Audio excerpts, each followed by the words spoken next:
তার মানে কৃষকের মুখে কার কিছুদিন বাদেই ফুটবে হাসি। জি জি যদি এখনই দেখতে পাচ্ছি যে হাসি ফুটে উঠেছে, তার মানে এক একটা একটু ঝাড়া দেবো নাকি বের হবে? হ্যাঁ বেরোবেন না এখন দেখেন তো একটু পায়রনকে হয় নাই ওইভাবে। হয় না, আচ্ছা বেরোনোর দর্শক, মতো এক হয়নি। একটা কুশির মধ্যে এগুলোর কি কোন দানা দানা দানা দানা। দানাগুলো দেখেন দর্শক কত বড় বড়। অনেক বড় হয়েছে এটা দানা, কিন্তু দানা, অনেক আমি বড় একটু আগে যেটা দেখছি তার থেকেও বড়। ছোট্ট করে একটু বলবেন যে গমের সবচেয়ে সমস্যা যেটা হয় যে কৃষকরা বুঝতে পারে না কখন রোপণ করবে, কারণ শীষগুলো ওঠার ক্ষেত্রে একটা টেম্পারেচার লাগে, একটা তাপমাত্রা লাগে 15 ডিগ্রি সেলসিয়াসের নিচে।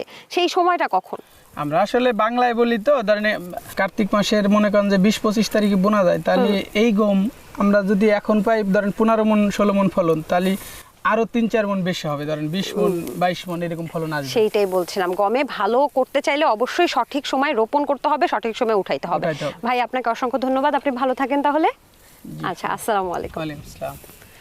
দর্শক, এই ছিল দীপ্ত কৃষি আজকের আয়োজন। বেশ কিছু গুরুত্বপূর্ণ খবর বা গুরুত্বপূর্ণ তথ্য কিন্তু আপনাদেরকে আমরা দেওয়ার চেষ্টা করেছি। যেমন এই যে গমটা, এই গমটা যখন রোপণ করবে, এই শীষগুলো ওঠার ক্ষেত্রে একটা সময় থাকে, একটা নির্দিষ্ট তাপমাত্রা থাকে। সেই তাপমাত্রা যদি আপনি সেই সময়টাই রোপণ না করেন, তাহলে কিন্তু এই শীষগুলো ঠিকভাবে গজাবে না এবং গম চাষে আপনি আসলে সত্যি কথা যে কৃষকের ভাষায় মার খাবেন। তাই এখন কৃষক অনেক বেশি আধুনিক হয়ে গেছে, অনেক বেশি জানাশোনা হয়ে গেছে, তারা কিন্তু সঠিক সময়ে উন্নত জাতের বীজ রোপণ করে এবং ভালো ফল পায়, ভালো ফলন পায়, সেই সাথে সাথে ভালো দামও পাচ্ছে। এ কারণে গম চাষে এখানকার কৃষকরা সহ সারা বাংলাদেশের সব জেলার কৃষকরা অনেক বেশি আগ্রহী হচ্ছে। আজকের মতো আমি সমৃদ্ধি বিদায় নিচ্ছি। আকি স্পিড নিবেদিত Deepto Krishi, powered by Kazi farms, co sponsored by AR Malik sets.